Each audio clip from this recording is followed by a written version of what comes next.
গত ১ বছর আগে ইফটিজিংয়ের প্রতিবাদ করায় হামলার শিকার হওয়ার পর বিচার না পাওয়ার অভিযোগ তুলেছেন জাতীয় ছাত্রশক্তি ফরিদপুর জেলা শাখার সিনিয়র যুগ্ম সদস্য সচিব বৈশাখ ইসলাম বর্ষা।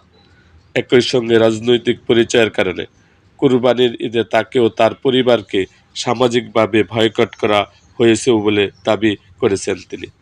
রবিবার ৩১ মে বিকেলে সাংবাদিকদের কাছে পাঠানো এক হোয়াটসঅ্যাপ বার্তায় এসব অভিযোগ করেন বৈশাখ ইসলাম বর্ষা। লিখিত বক্তব্যে তিনি বলেন, গত বছরের ৩১ মে ইফটিজিংয়ের বিরুদ্ধে প্রতিবাদ জানানোয় স্থানীয় ব্যক্তি বাদল ও বিএনপির এক নেতার নেতৃত্বে তার উপর হামলা চালানো হয়।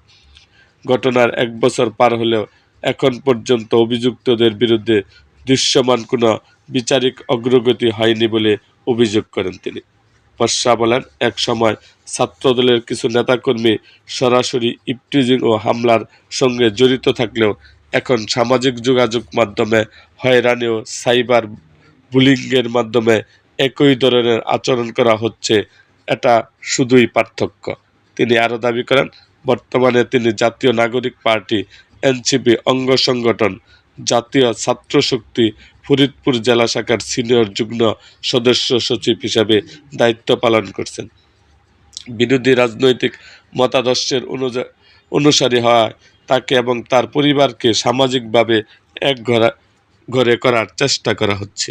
তার অভিযোগ, চলতি কুরবানি ঈদে আর্থিক সচ্ছলতার কারণে তার পরিবার নিজেরা পশু কুরবানি দিতে পারেনি।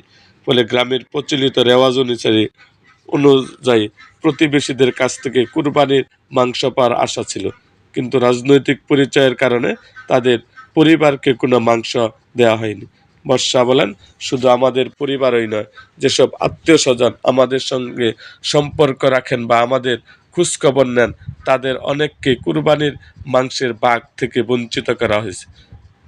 তিনি আরও অভিযোগ করেন, এলাকায় গেলে তাকে মম সৃষ্টি করে হামলা ও হত্যার হুমকি দেওয়া হতে পারে, এমন আশঙ্কার কথা বিভিন্ন মানুষের মুখে শুনেছেন।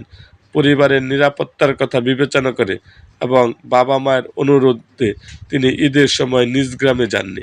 বর্ষা বলেন, বাবা মায়ের মুখের দিকে তাকে এলাকায় যায়নি, ফলে পরিবার নিয়ে স্বাভাবিকভাবে ঈদ উদযাপন করা সম্ভব হয়নি।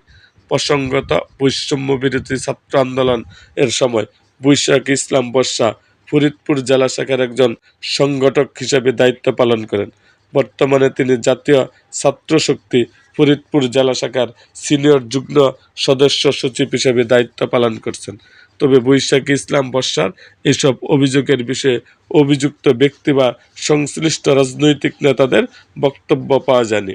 এ ব্যাপারে ফরিদপুরের নগরকান্দা থানার পরিদর্শক বলেন, এ ব্যাপারে বর্ষার পক্ষ থেকে লিখিত অভিযোগ পেলে আইনগত ব্যবস্থা নেওয়া হবে।